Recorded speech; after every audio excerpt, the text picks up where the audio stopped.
Swalihi, j'ai 43 ans, je suis mère de 2 enfants de 6 et 10 ans, mariée depuis 14 ans. Je travaille à la SNCF depuis 20 ans en tant que contrôleur dans les TGV. Je suis syndiquée à la CGT parce que je me bats aussi pour mes conditions au travail. En dehors de ça, je suis une mère très engagée. Comme je disais, je me sens complètement écolo en fait. Je ne suis pas encartée, mais ma vie, c'est l'écologie. J'essaye d'élever mes enfants en leur expliquant qu'il faut qu'ils mangent bien.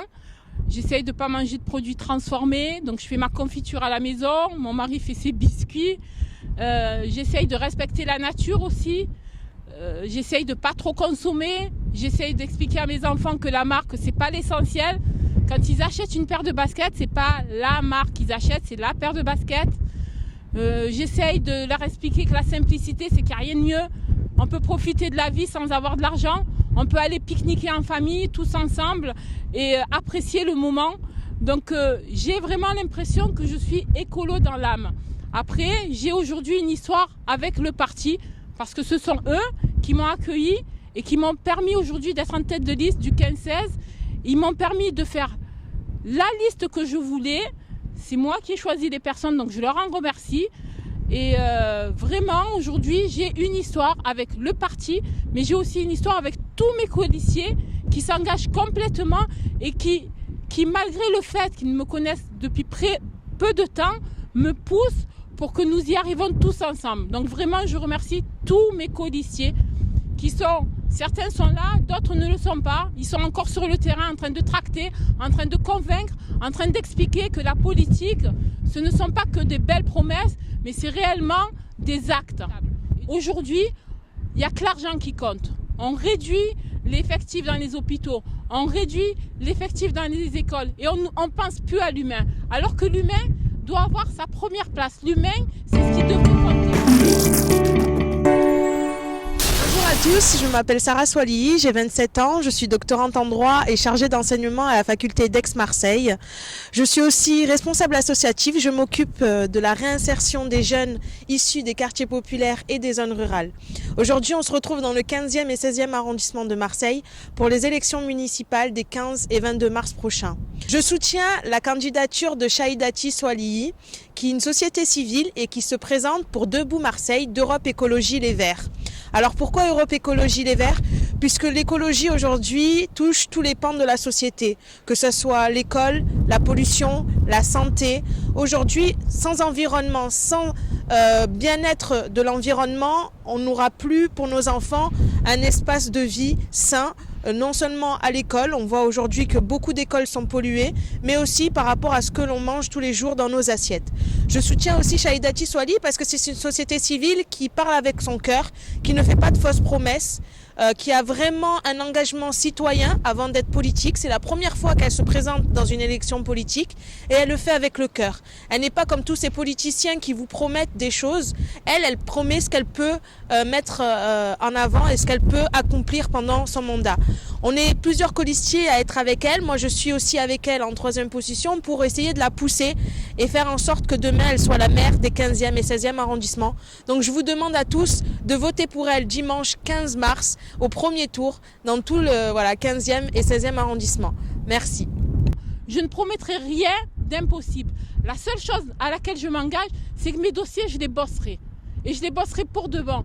Quand j'étais parent d'élèves, je le suis toujours, quand je suis représentante parent d'élèves, je me bats pour les conditions de vie de mes enfants. Et là, je me battrai pour les conditions de vie dans le 15-16. Alors, on me dit que c'est de la folie. On me dit que je suis face à des guest stars. C'est la vérité. Ça va être dur. On fait une campagne sur 2 semaines alors qu'eux, ils sont implantés depuis 1 an. Mais c'est pas grave. Tous ensemble, on va y arriver. On va se donner à fond et on va leur montrer ce que c'est que la politique, la réelle politique.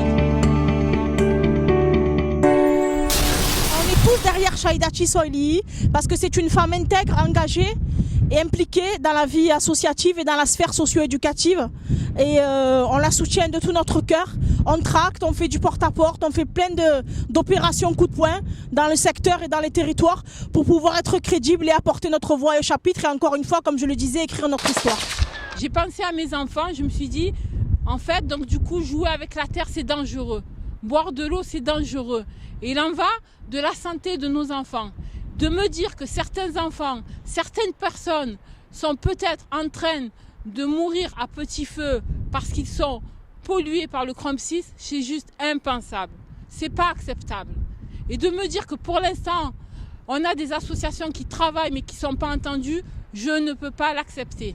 Donc réellement, je m'engage, que je gagne ou que je ne gagne pas, je m'en moque, j'irai et j'essaierai de mettre la pierre à l'édifice, de combattre avec eux. Voilà. La promesse, ça y est, j'ai réellement mon histoire avec le 15-16.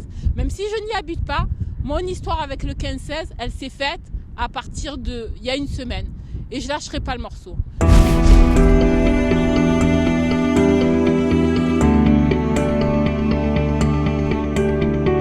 Alors aujourd'hui, j'appelle aussi les Français d'origine comorienne et notamment la jeunesse à se soulever. Prenez le destin de votre vie en main. Ne laissez pas les autres choisir à votre place.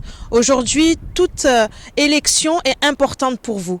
Donc si vous votez pas pour vous, votez pour vos enfants. Levez-vous et allez choisir le destin de votre ville et le destin de vos quartiers. Soulevez-vous parce que aussi vous avez le choix et vous avez le droit de vote. C'est une chance ici pour nous que de pouvoir voter. Alors utilisez ce vote pour choisir une personne qui est comme vous, qui vous ressemble et qui s'appelle Shaïdati Swalihi.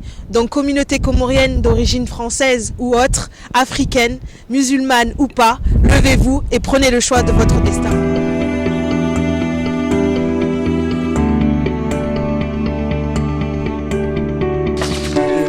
À Shaïdati qui se présente tête de liste sur le 15-16 et ce que je veux dire c'est que c'est très bien que ce soit elle parce qu'elle représente les citoyens, elle est vraiment représentative de Marseille et on a besoin de gens comme elle sur Marseille pour changer un peu la politique à Marseille, qu'elle défende vraiment les habitants du 15-16. Et aujourd'hui on a une jeunesse importante ici de la communauté comorienne et qui compte à Marseille.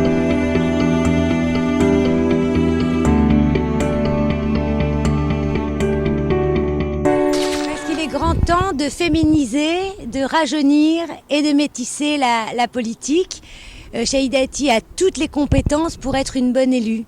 Elle a une force de conviction, elle est déterminée et elle n'a pas la langue de bois. Elle va faire justement ce qu'elle dit. Et on a besoin justement de femmes qui soient des femmes fortes, des femmes qui mettent les mains dans le cambouis et je suis très contente de pouvoir la soutenir aujourd'hui. Parce qu'au fait, elle porte aussi le défi du 21e siècle. Le défi du 21e siècle, c'est le réchauffement climatique. On a envie aussi que ici, à Marseille, que les gens puissent respirer un air pur, vivre dans de bonnes conditions, puissent vraiment manger une alimentation de qualité et montrer à quel point l'écologie, c'est pas seulement pour les centres-villes et les bobos, c'est pour tout le monde, pour toutes les classes populaires également et de montrer que c'est la force centrale de la société et de la France dans le 21e siècle. Et vous pensez vraiment que c'est les priorités aussi des quartiers nord ? Je pense que les quartiers nord en ont ras-le-bol de la pollution. Ils en ont marre aussi d'être dans des ghettos. Ils ont envie de manger aussi une alimentation de bonne qualité, avoir de bonnes écoles pour leurs enfants. Moi, je pense qu'un des grands défis, c'est aussi que tous les enfants de ces quartiers-là mangent bio demain, qu'ils puissent respirer et découvrir et vivre dans cette ville qui est Marseille, qui est une ville fabuleuse. Et moi, je crois que c'est maintenant qu'il faut le faire et je suis très contente qu'elle soit sur notre liste pour montrer que on n'a plus de temps à perdre. La priorité, c'est les générations futures. Et vous les appelez à voter ? Et donc, j'appelle à voter sur la liste Debout Marseille. Voilà.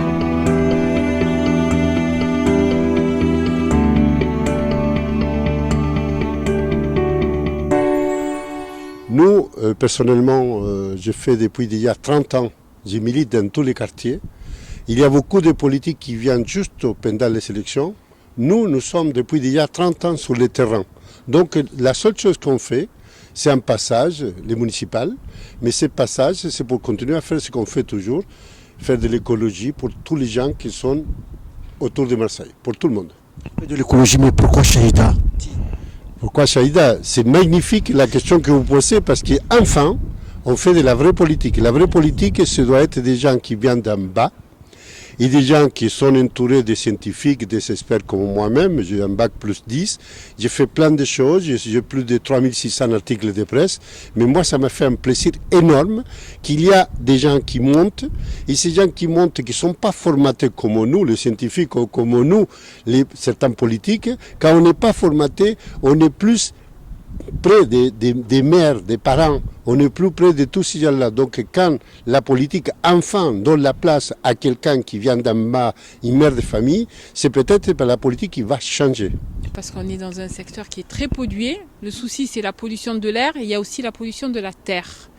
Et les habitants du 15-16 sont complètement concernés. J'ai eu la chance de faire le Toxic Tour avec l'eurodéputé Michel Rivasi. On est passé dans des endroits où il y avait des écoles. Et franchement, j'ai pensé à mes enfants et me dire qu'ils peuvent être dans des endroits où ils sont empoisonnés, ou plus tard ils auront des enfants avec un bras en moins, par exemple, c'est juste inacceptable. En tant que mère, je me sens complètement affectée par la chose. Et puis il y a ça, et puis il y a la circulation, quoi. C'est juste pas possible, quoi. Au niveau du transport aussi, on n'a pas assez de transport, ce n'est pas possible. Et puis aussi, quand on parle de respect de son corps, dignité de son corps, il y a aussi ce qu'il y a dans la tête. Et donc on doit donner à nos enfants. Et la culture, il n'y en a pas. Une seule bibliothèque dans le 15-16, c'est pas possible. Une seule, c'est trop. Un enfant qui veut aller à l'Alcazar, la bibliothèque de l'Alcazar, pour étudier, il va lui falloir prendre des transports en commun, il va prendre peut-être 1 heure pour aller à l'Alcazar, revenir 1 heure, il perd 2 heures. Ce n'est pas normal. Il y a beaucoup trop de problèmes en fait qui font que je me sens complètement concernée par la chose. Parce que moi en tant que mère, au premier arrondissement, en tant que mère et habitante du premier arrondissement, c'est vrai que je suis complètement concernée et que je me suis toujours battue pour mes enfants, pour mes voisins, pour les gens qui sont autour de moi. Et franchement, j'ai confiance en cette aventure parce que j'ai des gens de compétence. Vous avez dans les quartiers nord de Marseille, vous avez un taux de chômage qui est très très important. Ce taux de chômage, il peut, l'écologie, apporter des solutions avec la transition écologique. Ça veut dire qu'il faut isoler les bâtiments, il faut mettre de double vitrage, il faut s'occuper des espaces verts, il faut s'occuper de tellement de choses, désamianter les habitats pauvres. Donc vous voyez qu'il y a tellement de choses à faire que oui, il y a des centaines d'emplois pour ces quartiers qui sont pénalisés. Et évidemment, on peut faire des choses. Juste pour vous dire aussi, moi-même, je m'occupe aussi d'une association qui a sensibilisé plus de 1,5 million d'enfants pour rapport à la pollution de l'air. Et comme on fait, tout simplement, il faut aller travailler avec les enfants parce que ça, c'est le développement durable. C'est ça le développement durable. Ça veut dire que ce qu'on a fait, n'importe qui en Afrique, en Amérique latine, ou partout dans le monde peut le télécharger et pouvoir profiter de toute l'avancée qu'on a fait.